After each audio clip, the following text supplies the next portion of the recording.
Now the next thing I'm going to do, the exercise I'm going to do is, she's just learning under saddle, and that's balancing me. She's having to balance me. And when I trot, I like to post. So I'm going to just start posting while I walk. And she's going, ooh, what's that? Oh, flair. It feels strange to her, but I'm just going to post a little bit while I walk, and she stops going, this is odd, I don't know, what are you doing? But I want her to get the feel of me posting. Good girl, and keep her going. Good girl, nice loose reins. Very nice loose reins. Horses love a loose rein. Trust your horse. And the way you trust your horse is teaching that one rein stop, because that's going to build confidence in you that you have the ability to turn off your horse's engine. When you know you can do that, it gives you great confidence and trust, and then all of a sudden your horse is really doing what you want because you're trusting them to do what you want. But you have to build that, and building that with that one rein stop. Good girl. And ride without that bit, but ride in a controlled area while you're building your confidence, and you and your horse are growing in this new sensation of being ridden without a bit. It's funny, I had a horse here from Nevada. He was here for 4 months. He'd had a pretty traumatic start with a bit. The trainer, when this horse was 5, and he's 15 when he came here, so 10 years ago he was started under saddle, and the trainer had actually bit his eared him with his teeth to drop the horse on the ground and force the bit in the horse's mouth, because the horse didn't want to take the bit.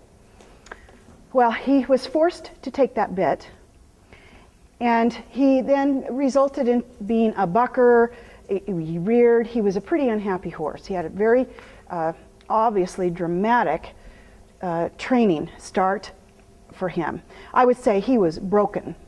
I don't break horses. I start them under saddle, because breaking has the sense of breaking their spirit. And in the old days, that's what people did. And some people still do. They break the horse's spirit and will. Well, I don't do that. The horse and I have a harmonious spirit and will. We work together. So I start the horse under saddle, just teaching the horse about that. Well, this horse, when he came to me, of course, he had all the fear and the anger. And it was 10 years later. He hadn't been ridden in I don't know how long before he came to me. And I started him with the all-in-one. And he'd, work his mouth thinking, where's the bit? Where's the bit? He's working it and shaking around and, with his mouth. It was hilarious. He'd turn his mouth and do all these weird things because there was no bit, yet there was this pressure that he knew he had to yield to, but there was nothing he could do about it. He couldn't chomp on the bit. He couldn't flip over backwards, or there wasn't any pain inflicting him. So he was like, well, what do I do? And then he realized, well, this is kind of fun. This doesn't hurt, and I get to go out and do things now. And 2, 3, didn't work, so I'm going to shut her down. And I'm asking with my foot, good girl, good girl. And give me that nose, very nice. What I just did there is I asked her to stop. I'm asking for that front end, so I'm going to pick this up. Good girl. Excellent. What I asked her was for her to stop, and she didn't listen. And 2, 3. I count to a 3. Sometimes I'll let them leak out at a 4. But if I feel that they're going to stop, then I'll go to a 4. But anyways, I was counting, and she wasn't picking up on it. And I thought, well, I'm not going to get pulling back, because I don't want to teach her to stop by pulling back. When you pull back, it just forces the horse's head to go up, or they aren't listening when you're pulling back. You either want to stop them this way or put them in a one rein stop if they're not listening. She wasn't listening, so I just shut her down. And then she wouldn't disengage those hindquarters, so I just bring the strap or the lead rope here.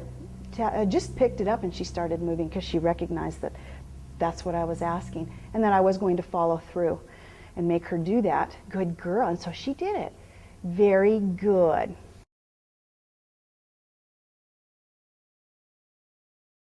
So you'll notice my body. I'm moving my body as I'm riding. I'm riding with life, as Frank Bell would say. It's important to ride with life, to be with your horse, and to look up. I just caught myself looking at her. Got to look up so your horse knows where they're supposed to go, because you are their eyes. You're their leader. You're their leader on top of them. You're their leader on the ground. And when you get scared, they're going, uh-oh, my leader's scared. I need to be scared. So control your feelings. If you're frightened, go ahead, shut your horse down and get off. There's no shame in getting off.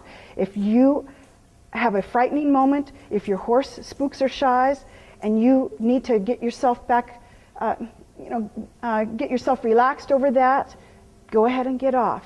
And remember, you've heard me say in my DVD series, Training the Whole Horse, get off your horse on the trail if your horse is frightened. It's okay to do that. Ho. Excellent. Just thought I'd throw that in. It's okay to get off.